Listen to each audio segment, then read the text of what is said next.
జగన్మోహన్ రెడ్డి మాట అంటే మాటే, ప్రాణం పోయినా సరే, కంఠం తెగి పడిపోయినా సరే మాట మీద నిలబడే వ్యక్తి మాట ఇచ్చాడంటే 100% చేసి తీరుతాడు. అసలు అందులో ఎలాంటి సందేహం లేదు.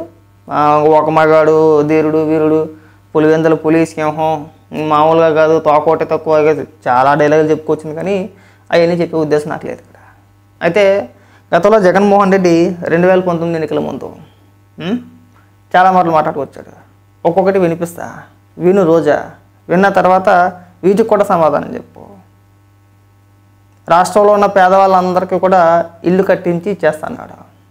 ఎన్ని లక్షల మందికి మీరు ఇల్లు కట్టించి ఇచ్చారు. అలాగే సున్నా వడ్డీలు ఎంతమందికి ఉంటే అంతమందికి. మీరు బ్యాంకులకి ఎంత బాకీ ఉన్నారో ఆ బాకీ ఉన్న మొత్తం మీ దగ్గర ఒక స్లిప్ పెట్టుకోండి, నేను ఒక స్లిప్ తీసుకుంటాను. నేను అధికారంలోకి రాగానే దశల వారీగా మొత్తం నేను మీ అకౌంట్లోకి వేసేస్తాను. డైరెక్ట్ బ్యాంకులకి కాదట. బ్యాంకులు కాకుండా ఏ అకౌంట్కి ఎలా వేస్తాడు? వేయాల్సింది కూడా బ్యాంక్ అకౌంట్లోనే వేయాలి కదా. అసలు రకరకాల వాగ్దానాలు ఇచ్చాడు. వినిపిస్తా ఒకసారి విను. వీళ్ళందరికీ కూడా చెప్పండి, పెన్షన్ వయసు కూడా 45కే తగ్గిస్తామని చెప్పి కూడా వీళ్ళందరికీ కూడా చెప్పండి. రైట్. మొట్టమొదట పెన్షను 45 సంవత్సరాలకే నేను పెన్షన్ ఇస్తాను.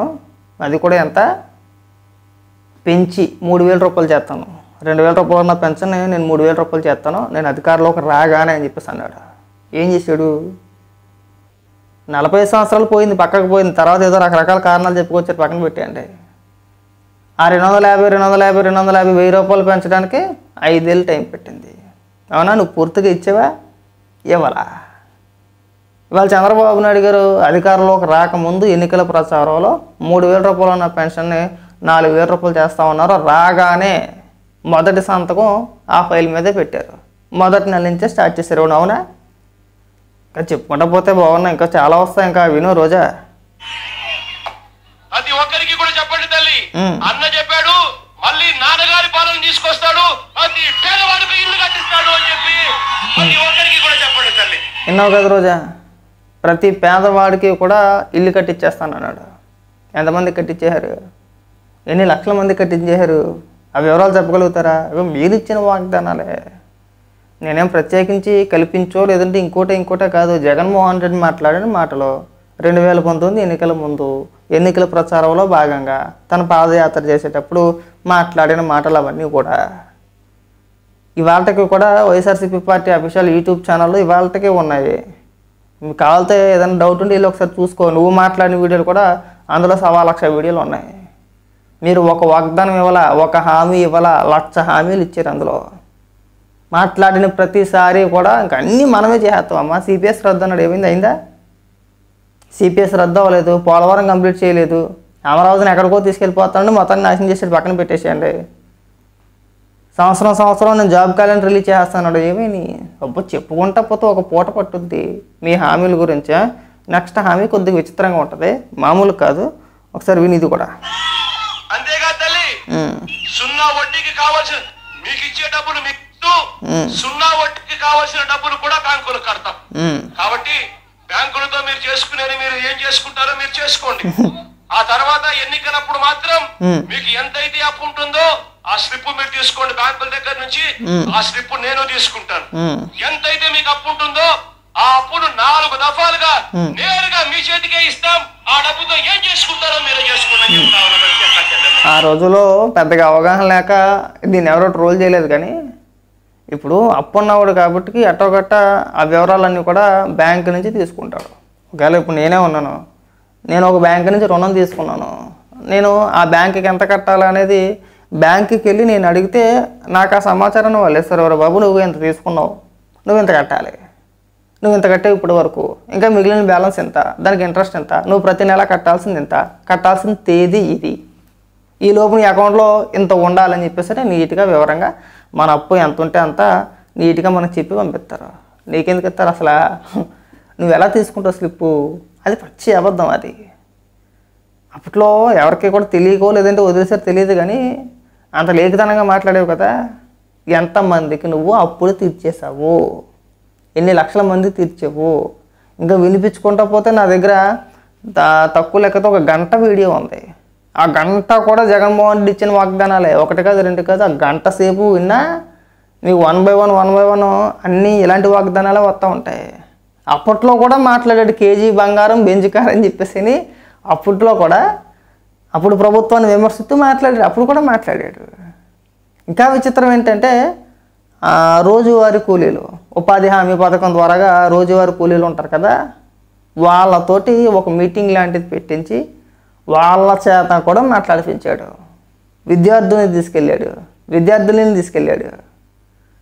చదువుకునే పిల్లల చేత ప్రత్యేక హోదా, రాష్ట్రానికి ఆయువు పట్టు, మనకి తలకాయ లాంటిది, ప్రత్యేక హోదా వస్తే మనకి పరిశ్రమలు వస్తే యువతకు ఉపాధి దొరుకుద్ది. యువతకు ఉపాధి దొరికితే వాళ్ళు నెల నెల సంపాదించుకుంటారు, ఇన్కమ్ ట్యాక్స్ కట్ట అవసరం లేదు. అబ్బో చాలా చెప్పుకొచ్చాడు అప్పట్లో. ఏమైపోయింది ప్రత్యేక హోదా? 25కి 25 ఎంపీలు ఇవ్వండి, ప్రత్యేక హోదాని మెడకి తాడుకట్టి లాక్కొచ్చేస్తాను అన్నాడు కదా. రాజ్యసభ ఎంపీలతో కలిపి నీకు 31 మంది, 31, 32 సంథింగ్ కదా. ఏం చేసాడండి? అధికారంలోకి రాగానే మనకంటే ఎక్కువ అంటే మన అవసరం కేంద్రానికి లేదు ఇప్పుడు, కాబట్టి నేను అడగలేను. నీ అవసరం కేంద్రానికి లేనప్పుడు నువ్వు అడిగినా అడగకపోయినా చేసినా చేయకపోయినా నిన్ను అసలు దేకరు కదా, అవునా? కానీ ఎందుకు అడగలేదు? నీ పైన ఉన్న కేసుల భయంతో జగన్మోహన్ రెడ్డి 5 ఏళ్ళు కూడా ప్రత్యేక హోదా ప్రస్తావన ఎక్కడా తేలేదు. తేలా. ఒక ప్రత్యేక హోదా తీసుకురాలేకపోయాడు, రాష్ట్రానికి రావాల్సిన నిధులు తీసుకురాలేకపోయాడు, ఎందులోని తీసుకురాలా. కేంద్రం నుంచి మనకు రావాల్సిన నిధులు కూడా తెచ్చుకోలేకపోయాడు. అక్కడ దాకా వద్దు, కేంద్రం వరకు వద్దు. పక్క రాష్ట్రం నుంచి రావాల్సిన మనకి ఏదైతే వాటా ఉందో వాటిని కూడా వాటి గురించి కోర్టుల్లో కేసులు ఉంటే కేసీఆర్ మెప్పు కోసం ఆ కేసుల్ని కూడా విత్డ్రా చేసుకున్నాడు కదా. నిండా కేసులాయే. ఎప్పుడు బెయిల్ రద్దవుద్దో తెలియదు, ఎప్పుడు లోపలికి వెళ్తాడో తెలియదు. ఇవాళ మళ్ళీ మీరందరూ వచ్చి ఇంటర్వ్యూల పేరుతోని ఆ రోజు జగన్మోహన్ రెడ్డి చాలా బ్రహ్మాండంగా చేస్తాడు. ఏమీ చేయలే. బ్రహ్మాండంగా మీ జీవితాలు బాగు చేసుకున్నారు. ఆ రోజు జగన్మోహన్ రెడ్డి కొద్దిగా నల్లగా ఉండేవాడు, ఈరోజు కొద్దిగా ఎర్రగా అయ్యాడు, అంతే తేడా. నాకు పెద్దగా డిఫరెన్స్ ఏమీ కనబడట్లా అప్పటికి ఇప్పటికీ కూడా. అయితే మీలో మార్పు వచ్చింది కొద్దిగా. అప్పట్లో బూతులు తక్కువ మాట్లాడేవారు, కొద్దిగా అధికారంలోకి వచ్చిన తర్వాత బ్రహ్మాండంగా బూతులు తెచ్చుకున్నారు. ఇవాళ కూడా కంటిన్యూ చేస్తున్నారు. మనం ఏది మాట్లాడినా ప్రజలు నమ్ముతారనే ఉద్దేశంతో ఇవాళ కూడా మీడియాలో మాట్లాడుతూ పచ్చి అబద్ధాలు మాట్లాడుతున్నారు. కానీ గూగుల్ అట్ట కూడా తిట్టవుతుంది మన గతంలో ఏం మాట్లాడినా ఇప్పుడు ఏం చేసామనేది కదా. మీరు ఒక్క హామీ నెరవేర్చకపోగా ఒక్కటంటే చెప్పుకోవడం బోల్డ్ ఉన్నాయి. అన్నొద్దు 3 అంశాలు. ప్రత్యేక హోదా ఏమైంది?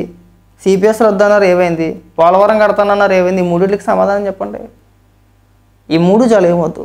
ప్రతి సంవత్సరం జాబ్ క్యాలెండర్ అన్నారు కదా, ప్రతి సంవత్సరం మేము జాబ్ క్యాలెండర్ రిలీజ్ చేస్తాము, అవునా? 1,00,000 2 లక్షలు చెప్పుకొచ్చాడు. ఏమైంది? పైగా వాళ్ళు ఉద్యోగుల గురించి లేదంటే ఉద్యోగాల గురించి డిఎస్సి గురించి మీరు మాట్లాడతారా? జాబ్ క్యాలెండర్ ఇలాంటి అంశాల గురించి మీరు మాట్లాడతారా? మీ హయాంలో 5 ఏళ్ల పాటు ఒక్క క్యాలెండర్ రిలీజ్ చేయలేదుగా. పట్టుమని ఎవరికో కూడా 10 మందికి ఉద్యోగ కల్పన చేయలే. మీరు వచ్చాక నిధులు చెప్పడమే. అంటే రాష్ట్ర ప్రజలను పిచ్చోళ్ళు అనుకుంటున్నారా? లేదంటే మీరే తెలివేళ్ళని చెప్పేసి మీరు ఫీల్ అయిపోతున్నారా? ఎవరికి ఇంకా లోక జ్ఞానం లేనట్టు మాట్లాడతాట అండి. తెలీదా? ఆ మాత్రం తెలీదా? జనానికి ఆ మాత్రం తెలీదా?